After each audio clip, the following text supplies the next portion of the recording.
Bismillahirrahmanirrahim. Assalamualaikum warahmatullahi wabarakatuh.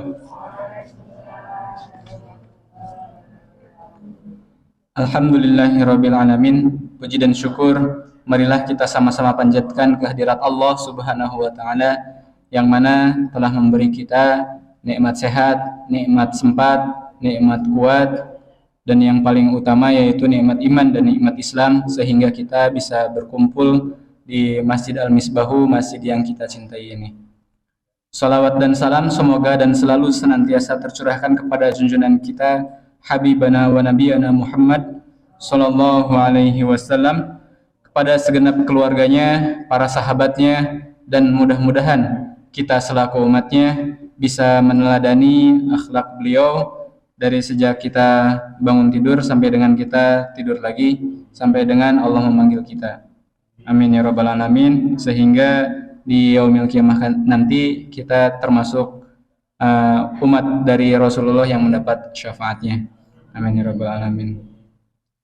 Bapak Ibu yang dirahmati Allah, dalam kesempatan malam hari ini insya Allah yang akan memberikan tausiah yaitu Ustadz Imam Bayu Nugroho. Tetapi sebelumnya, mari kita mulai dulu acara pengajian kita pada malam hari ini dengan membaca ta'awuz, kemudian surat Al-Fatihah dan surat pendek. Untuk surat pendeknya surat Al-Qari'ah. Ya, surat ke-101.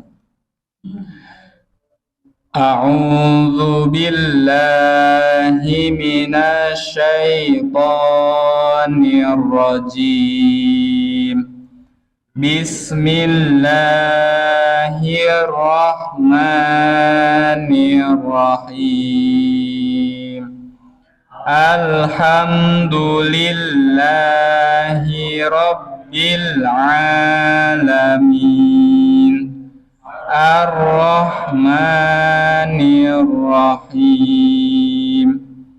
Maliki yaumiddin. Iyyaka na'budu wa iyyaka nasta'in. Ihdinas siratal mustaqim. Siratal ladzina an'amta 'alaihim ghairil maghdubi 'alaihim waladdallin. Amin. Bismillahirrahmanirrahim.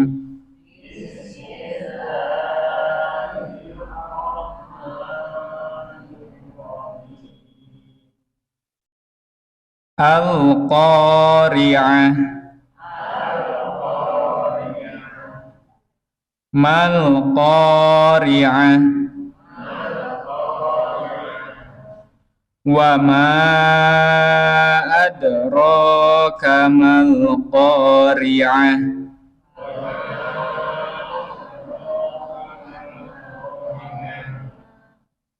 Yauma yakunnun nasu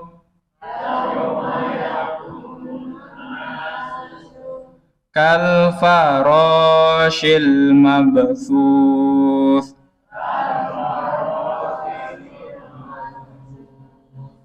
Wa takunul jibalu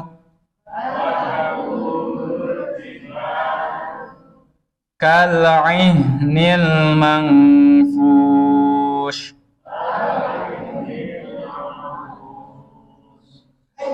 Fa amma man thaqulat mawazinuh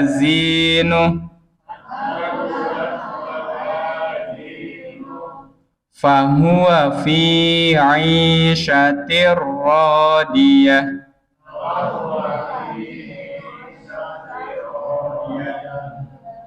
Wa amma man khaffat mawazinu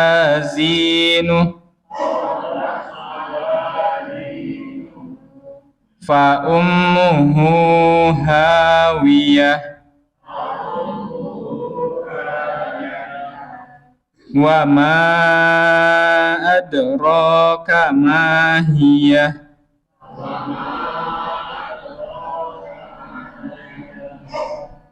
narun hamiyah Shadaqallahul Adzim.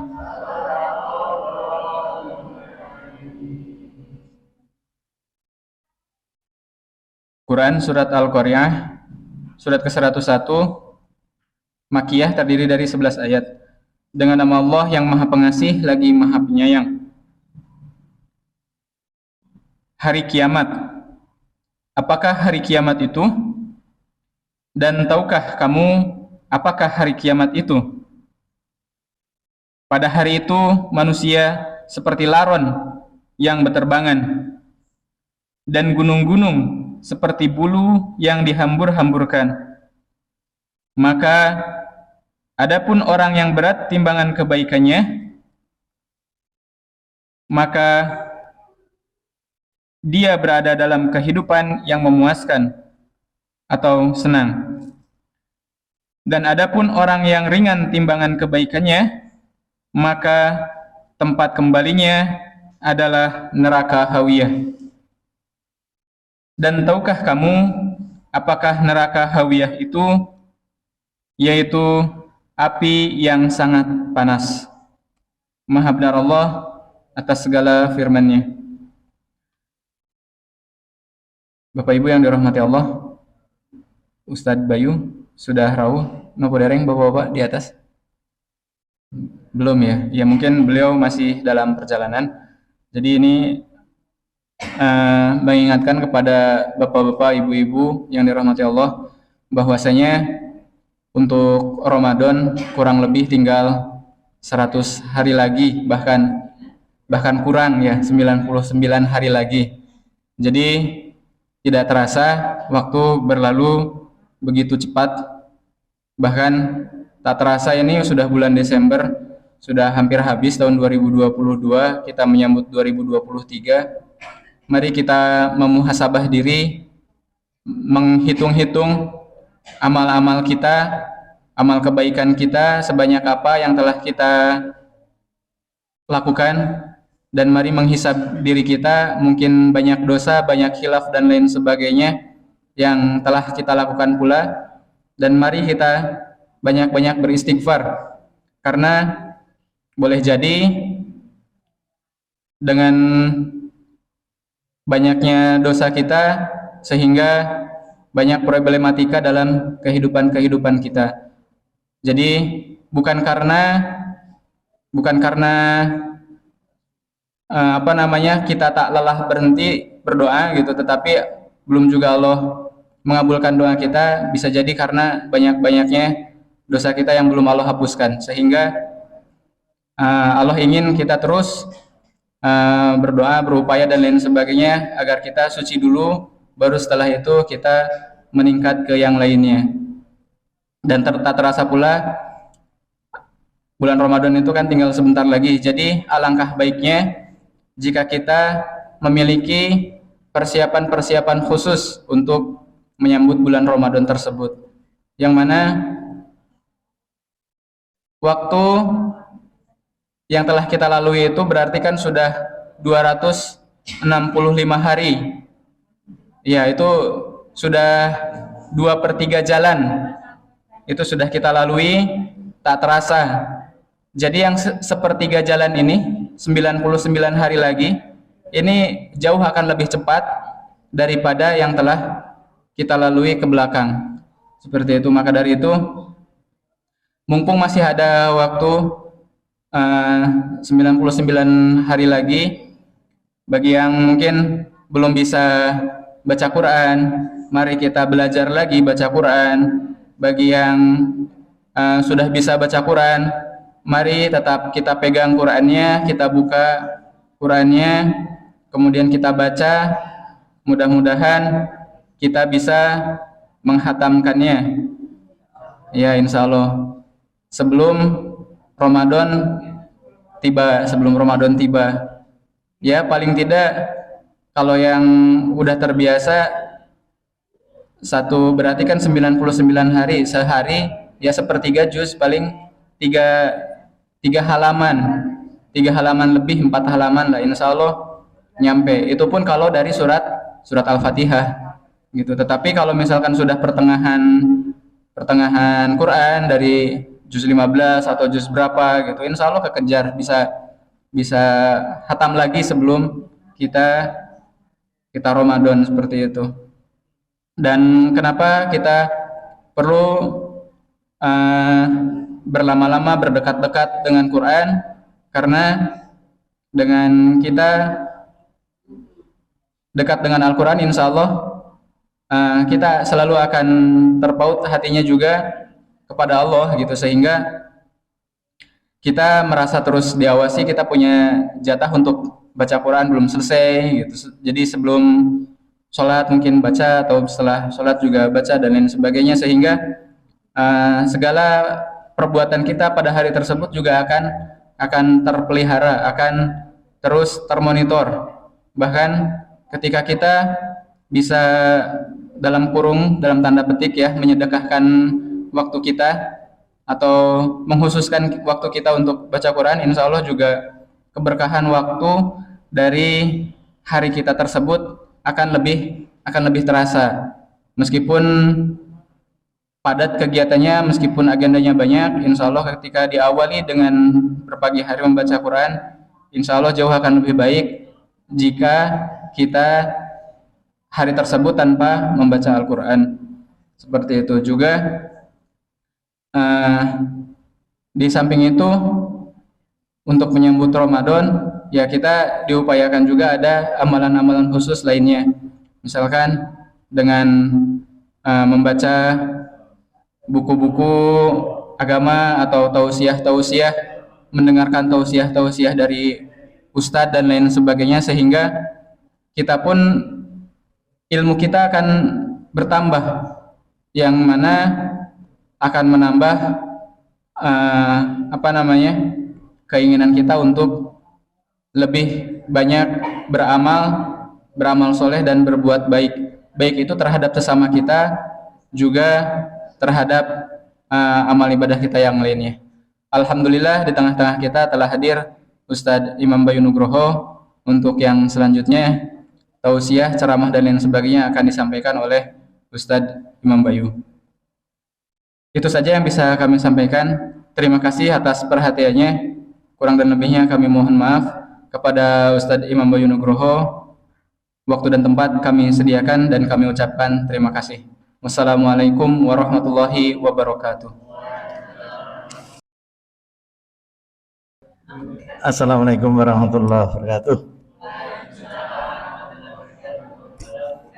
Alhamdulillah.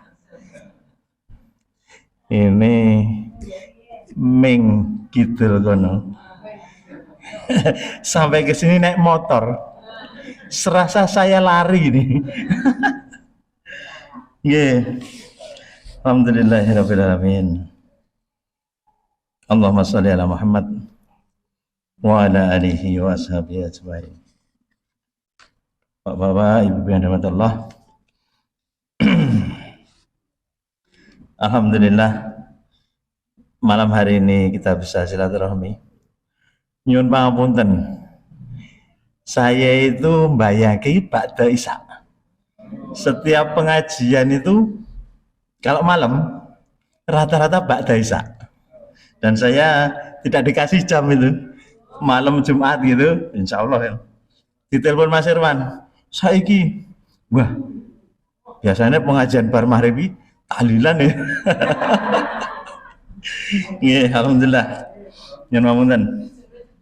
Ini kultum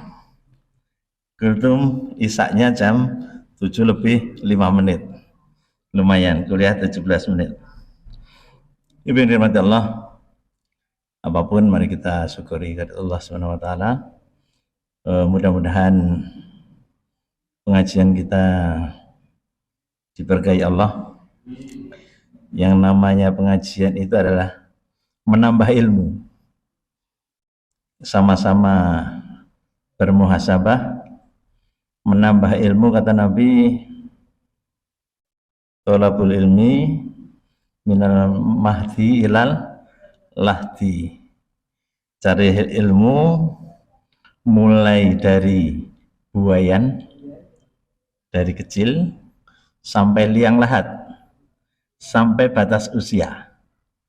Jadi kita semua kena kewajiban mencari ilmu mulai dari kecil sampai akhir hayat.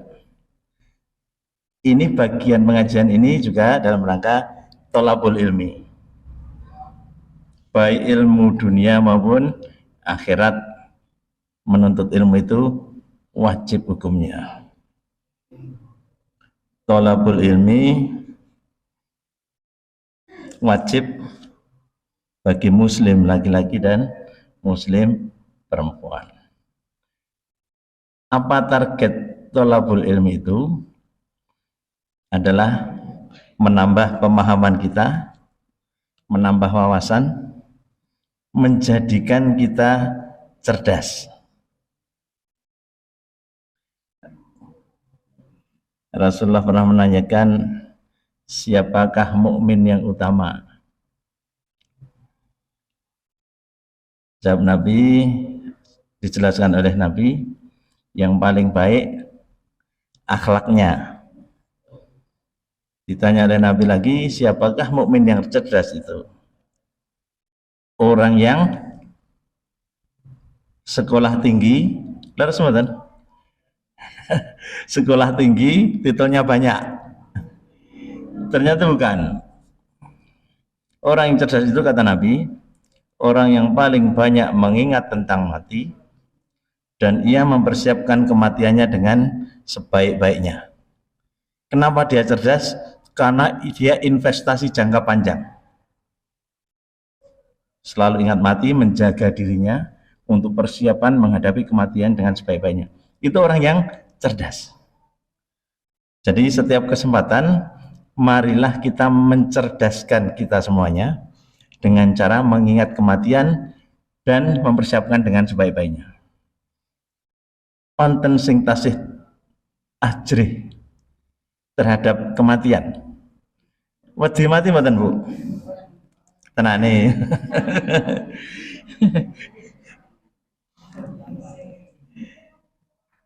Jangan ngapunten.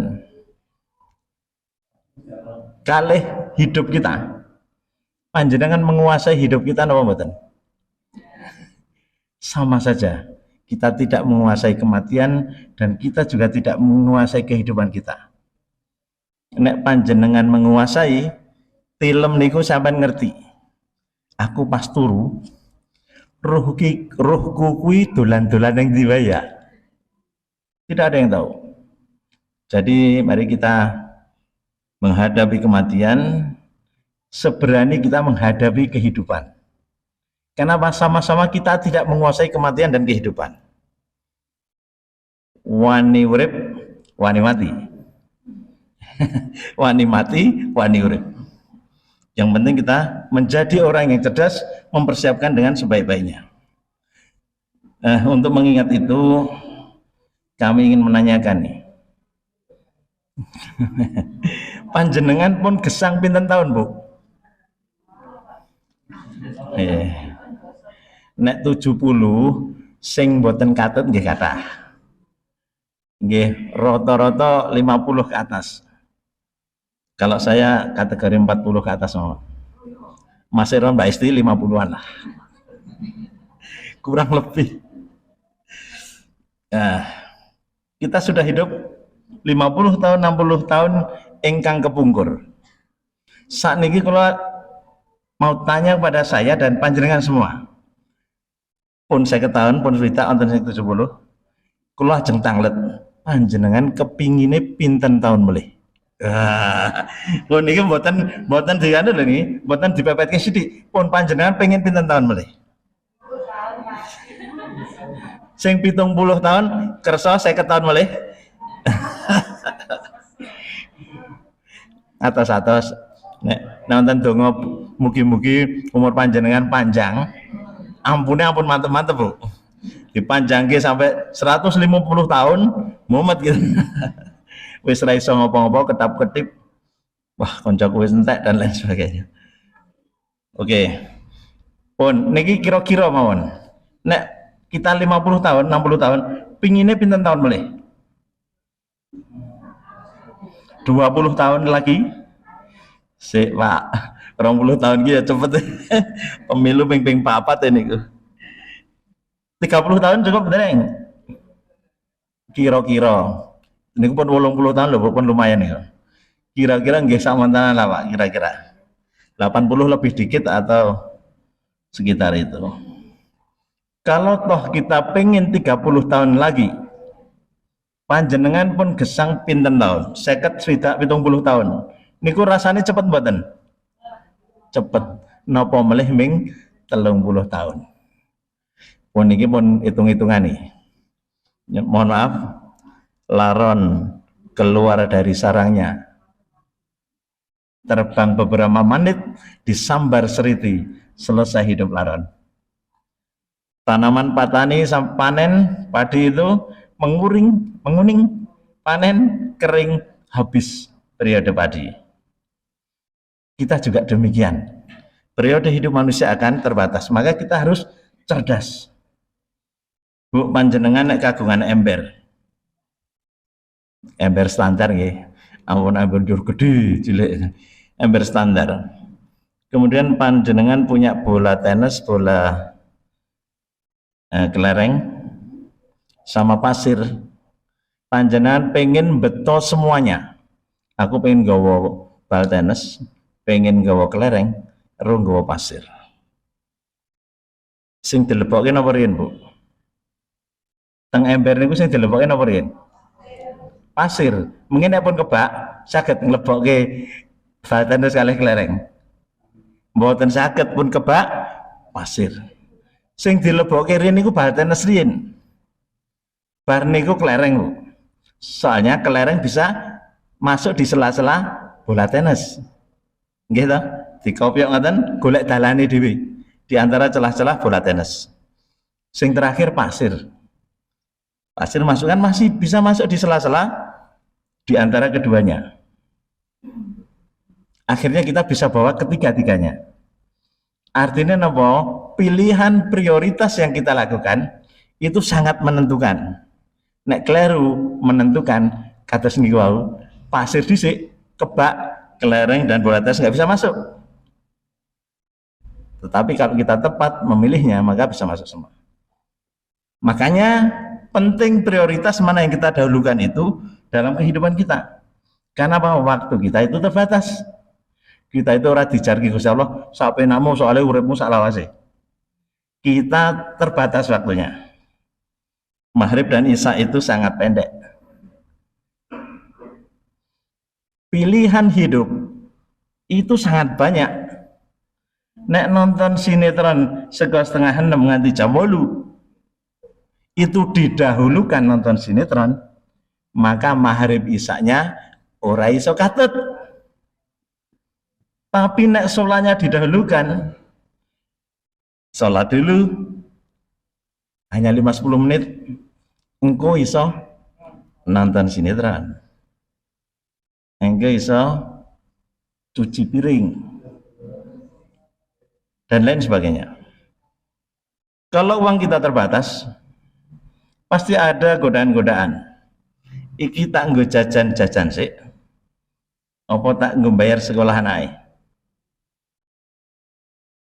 Iki tak nggo piknik dolan-dolan, apa tungku beras dhisik.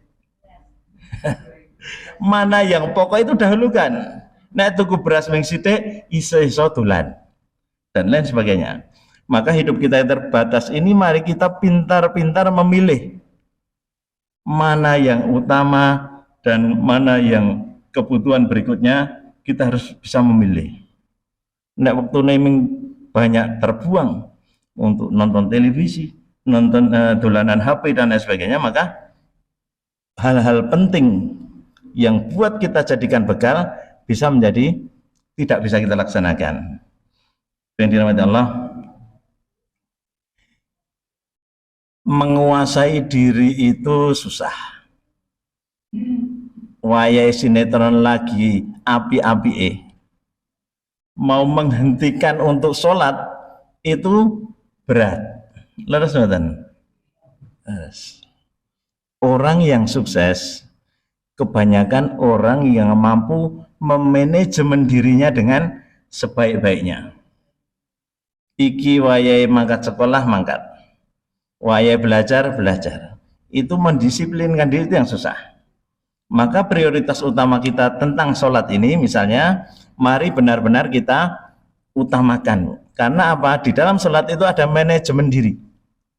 Kalau Rasulullah ngendikang nanti di yaumil akhir yang dihisab pertama kali adalah sholatnya. Nek sholate saya, maka semuanya indikasinya baik. Orang itu akan berbahagia dan beruntung dan berbahagia. Nek sholate elek, maka indikasinya elek kabeh. Orang itu akan kecewa dan merugi. Mari hadis Rasulullah itu kita turunkan ke dunia, Bu. Kesimpulannya, nek sholate apik, dunyane apik. Ini kesimpulan kita sendiri. Nek sholate elek, dunyane elek.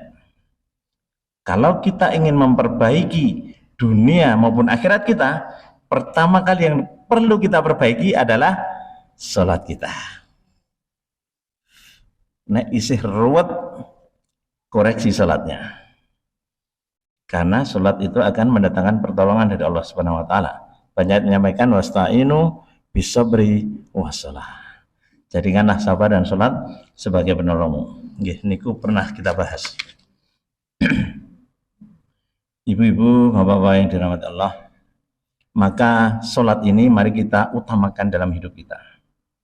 Liyane engko sik, engko ndak kentekan waktu, engko ndak ora kelakon. Seperti prioritas permisalan tadi yang kita sampaikan tentang sebuah ember dan 3 bola itu. Kalau baik sholatnya, indikasinya orang manajemen dirinya bagus. Iso ngendeke kesenangan meskipun seneng banget. Aku seneng sinetron. Ning wayai azan tiba, saya bisa menghentikan kesenangan itu, memenuhi panggilan Allah Subhanahu wa taala, salat. Itu kalau terlatih. Wayai sinau, sedolanan iki wayai sinau.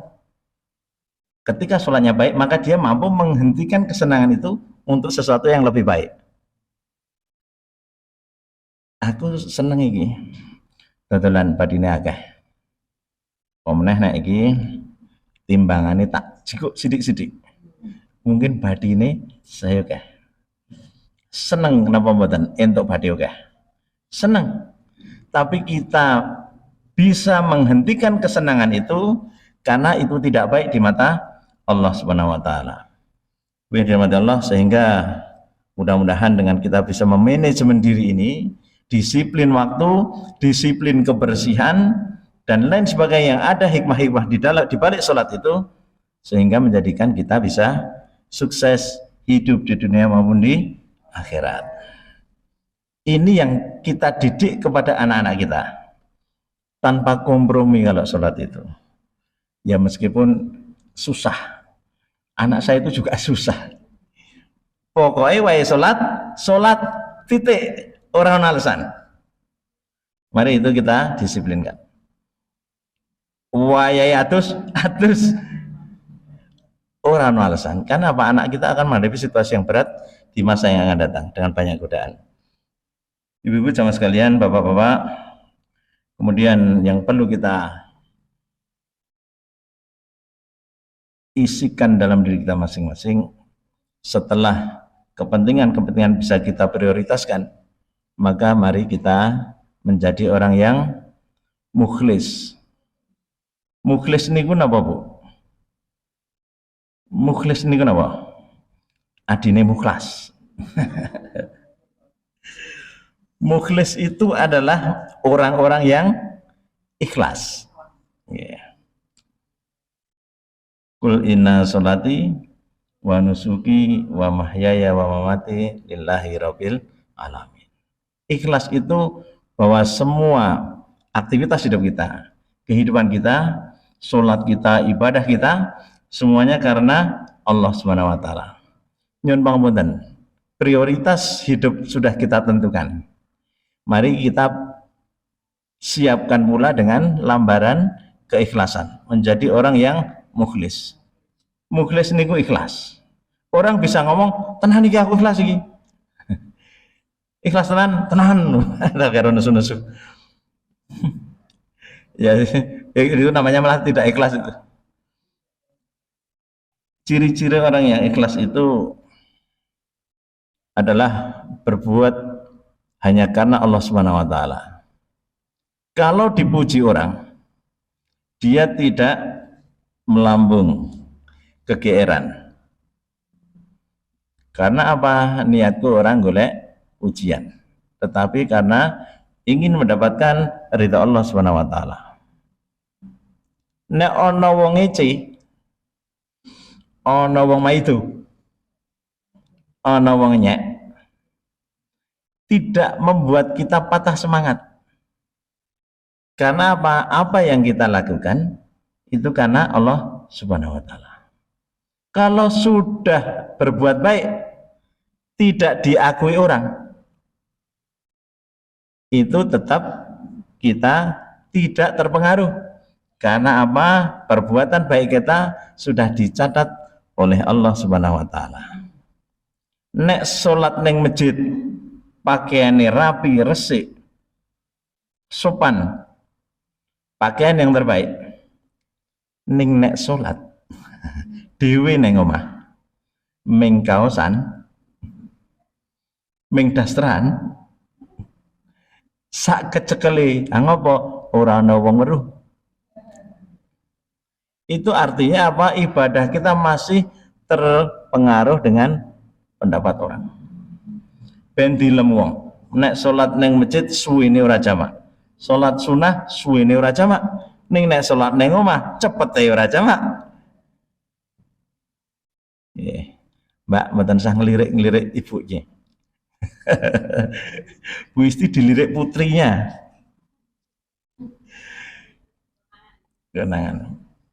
Nah, itu indikator-indikator bahwa kita sudah mencapai keikhlasan apa belum. Ibu-ibu sekalian, amal-amal yang tidak ikhlas itu bisa jadi amalan yang kosong tanpa pahala dari Allah Subhanahu wa taala.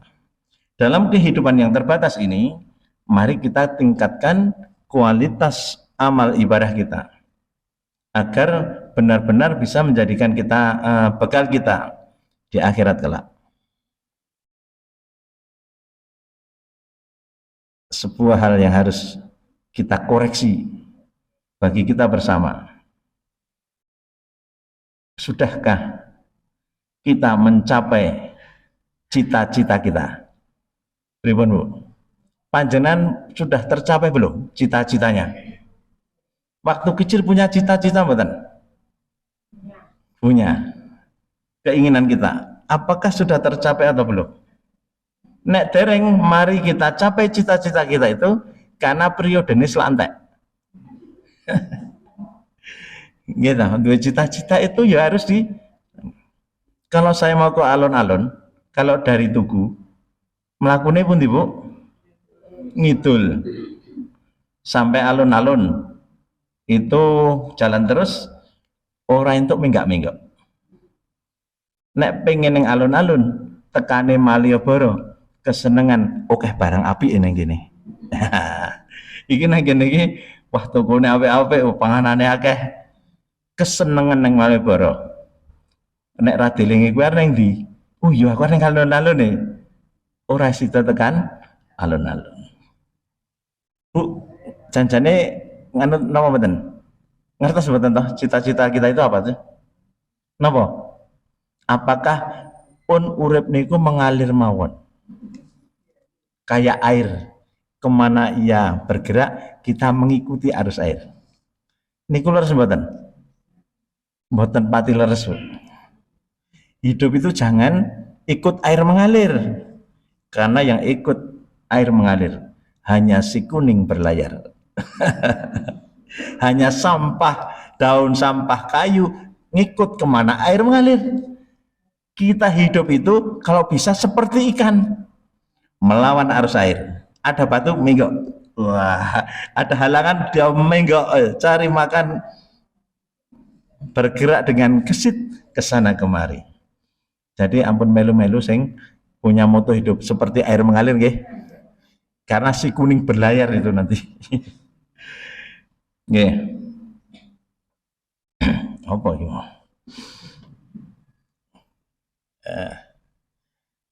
Napa tadi kok? Malah gangguan si kuning berlayar itu. Cita-cita. Paling tidak cita-cita itu kita ada yang sama, Bu. Cita-cita kita itu ada yang sama. Pun saya jamin panjenengan ya sepakat. Napa niku? Wong panjenengan nyuwun Gusti Allah niku padha kok dhewe. Setiap sholat itu kita doakan. Rabbana atina fid dunya hasanah wa fil akhirati hasanah wa qina adzabannar. Ya Allah, berikanlah kami kebaikan hidup di dunia maupun di akhirat, dan jauhlah kami dari api neraka. Kula kepengin nang alun-alun. Ben kula tekan alun-alun, yang pasti saya lakukan adalah menempuh jalan antara Tugu sampai alun-alun. Harus ditempuh jalannya. Karena mungkin saya dari Tugu, aku pengen ning alun-alun nih. Bola bali mek ngomong, Bu. Aku pengen ning alun-alun. Ning ora ubah mlaku tekan kidul. Tekan mboten? Nggih saged kadang-kadang. Nek digaruk Satpol PP terus digowo teng alun-alun. Tapi hampir mustahil itu terjadi. Kita itu punya keinginan yang sama, cita-cita yang sama. Pengen hidup baik di dunia dan pengen hidup baik di akhirat kelak. Apa yang harus dilakukan? Kita itu berdoa terus loh. Kadang-kadang kita lupa bahwa itu keinginan kita.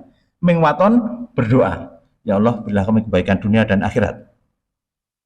Kadang-kadang kita lupa bahwa itu kita itu pengen hidup sukses dunia maupun di akhirat.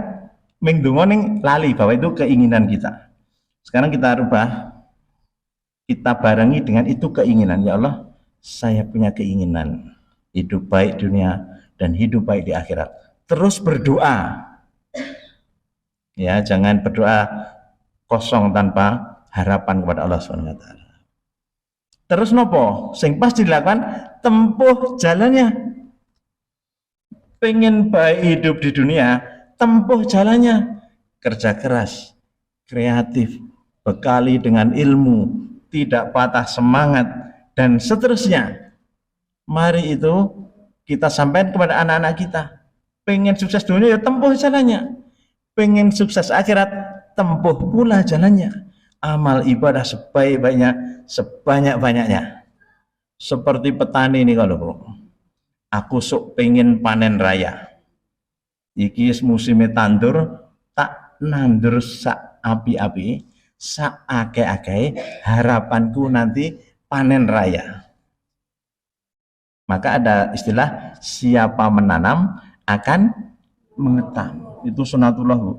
Sing nandur, sing rawat nanti akan panen. Kira-kira, Bu, nek dhewe ora tau nandur, ra ngopo-ngopo, ming bayange, Bu. Wah, sesuk aku tak panen Iki musim tandur, aku pengen panen, ning dhek ora nandur apa-apa. Kira-kira saged mboten, Bu? Mboten saged. Itu penyakit yang tidak disadari dialami oleh generasi muda kita. Aku besok ingin sukses di hari tua. Aku pengen macam-macam. Ning ming kepengin tok, Bu. Nglakoni belajar, nglakoni bekerja keras, tangguh kreativitas itu tidak mau menempuh itu. Itu mustahil, napa mboten? Mustahil ya bisa terjadi. Begitu pula di akhirat. Sok neng akhirat aku pengen masuk surga, pengen panen raya.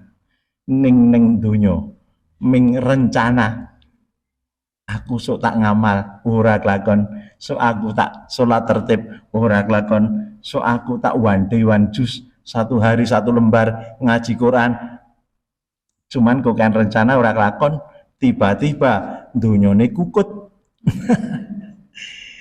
Dipanggil Allah Subhanahu wa taala, bingung nih jawab. Kowe kok ora iso maca Quran? Gebuk malaikat gitu. Cuman kalau kita sudah belajar, ditekoni ora iso ngaji ngomong soalnya kula sek belajar malaikat ya wis dimaafke misalnya begitu. Artinya mari kita jalan-jalan kebaikan itu kita tempuh dengan sebaik-baiknya. Agar kita tidak menjadi manusia yang kecewa baik hidup di dunia maupun di akhirat. Bapak sekalian, semuanya bisa tercapai kalau amal-amal ibadah kita landasi dengan penuh keikhlasan dan kita menjadi orang-orang yang mukhlis itu tadi. Pun pokoknya urusannya karo Gusti Allah. Aku arep mbok alem, arep mbok nyek, arep mbok siarke elek, aku ora urusan. Sing penting sing mirsani Gusti Allah. Penjual koran di jalanan itu bisa jadi lebih mulia di mata Allah daripada koruptor yang sugih magreng-magreng, rumahnya banyak, mobilnya banyak, tapi hasil korupsi. Titele padahal oke. Niku cerdas napa mboten? Mboten, lali ora akhiratnya kok. Orang nyiapkan kematian dengan sebaik-baiknya. Sedangkan si penjual koran uangnya halal meski sedikit, ora berbuat dosa, itu lebih cerdas daripada sang koruptor meskipun titelnya banyak. Demikian bisa kami sampaikan, sudah saatnya Isya.